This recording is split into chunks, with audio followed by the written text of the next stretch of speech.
अजीत पवार के निधन के बाद महाराष्ट्र के मुख्यमंत्री देवेंद्र फडणवीस इस बार राज्य का बजट पेश करने वाले हैं। अजीत पवार के पास वित्त मंत्रालय था और पिछले 2 साल से उन्होंने बजट पेश करने का काम किया, लेकिन अब उनके निधन के बाद महाराष्ट्र के मुख्यमंत्री देवेंद्र फडणवीस इस बार बजट पेश करने वाले हैं। इस बजट में अजीत पवार की तरफ से शुरू की गई मुख्यमंत्री लाड़की बहन योजना पर सबकी नजरें टिकी हुई है। सियासी गलियारों में इस योजना के बंद होने से लेकर पैसे बढ़ाने को लेकर चर्चाएं हो रही है। आइए आपको इस वीडियो में बताते हैं कि इस बार बजट में महाराष्ट्र में कौन कौन सी चीजों को लेकर ऐलान हो सकता है और मुख्यमंत्री लाड़की बहन योजना का किस तरह का भविष्य इस बजट में पेश किया जा सकता है। नमस्कार, आप देख रहे हैं लोकमत हिंदी। मेरा नाम है सुन कनौजिया।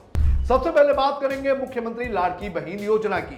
2024 के लोकसभा चुनाव में झटका लगने के बाद महाराष्ट्र की तत्कालीन एकनाथ शिंदे की सरकार में इस योजना को शुरू किया गया था। वित्त मंत्री के तौर पर अजीत पवार ने बजट की घोषणा की थी। इस योजना के तहत पात्र महिलाओं के खाते में हर महीने 1500 रुपए देने का प्रावधान किया गया था, लेकिन चुनाव के चलते पात्रता को ताक पर रखते हुए सभी महिलाओं के अकाउंट में पैसे डाले गए थे, जिसका फायदा विधानसभा चुनाव में हुआ और सत्ताधारी अलायंस ने बहुमत का आंकड़ा तोड़ते हुए 230 से ज्यादा सीटों पर जीत हासिल की थी। लेकिन इसके बाद इस योजना के तहत हुई अनियमितताओं और राज्य पर बढ़ते कर्ज का सवाल उठने लगा। साथ ही लोग बीजेपी को उसके उस वादे को भी याद दिलाने का काम करते रहे जिसमें महिलाओं को 1500 रुपए की जगह पर 2100 रुपए देने का वादा किया गया था। कहा जा रहा है कि 6 मार्च को पेश होने वाले इस बजट में फडणवीस सरकार सबसे पहले इस योजना को अजीत पवार का नाम दे सकती है। इसके अलावा महिलाओं को 2100 रुपए देने का भी प्रावधान किया जा सकता है, लेकिन बड़े पैमाने पर स्क्रूटनी करके लाखों महिलाओं के नाम भी काटे जा सकते हैं, जिससे योजना शुरू भी रह सकती है और सरकारी खजाने पर असर भी नहीं पड़ेगा। आपको बता दें कि लाड़की बहन योजना पर 45,000 करोड़ रुपए हर साल खर्च किए जाते हैं, जिससे सरकारी खजाने पर काफी असर पड़ता है। इतना ही नहीं, इस 45,000 करोड़ रुपए के लिए दूसरे विभागों के पैसों में भी कटौती करने का काम किया जाता है। फडणवीस इस बजट में सभी को साथ लेकर चलने और सांप भी मर जाए और लाठी भी ना टूटे, ऐसा कुछ करने की सोच सकते हैं। गढ़चिरौली को बनाया जा सकता है स्टील हब।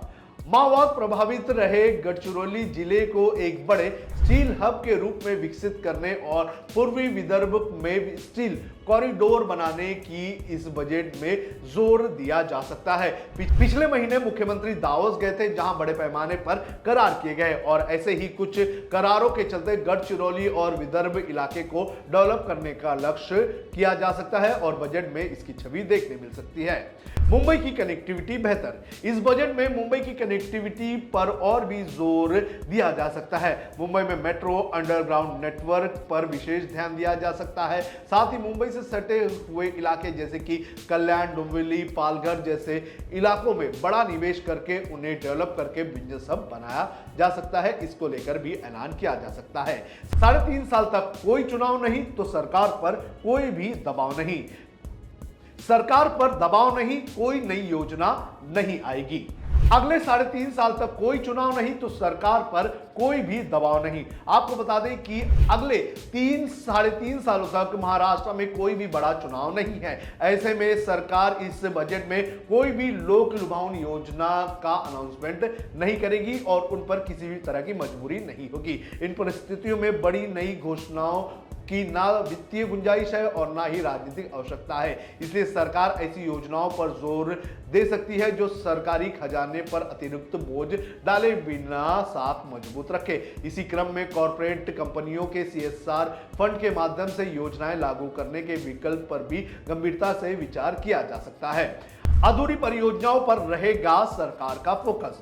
फडणवीस सरकार नई परियोजनाओं की घोषणा करने के बजाय पहले से चल रही बुनियादी ढांचा, सिंचाई और अन्य विकास परियोजनाओं को समयबद्ध तरीके से पूरा करने पर ध्यान केंद्रित कर सकती है। निर्माणाधीन परियोजनाओं को प्राथमिकता के आधार पर आगे बढ़ने की रणनीति अपनाई जा सकती है। इस बजट में काल ब्रह्म योजना की हो सकती है छटनी।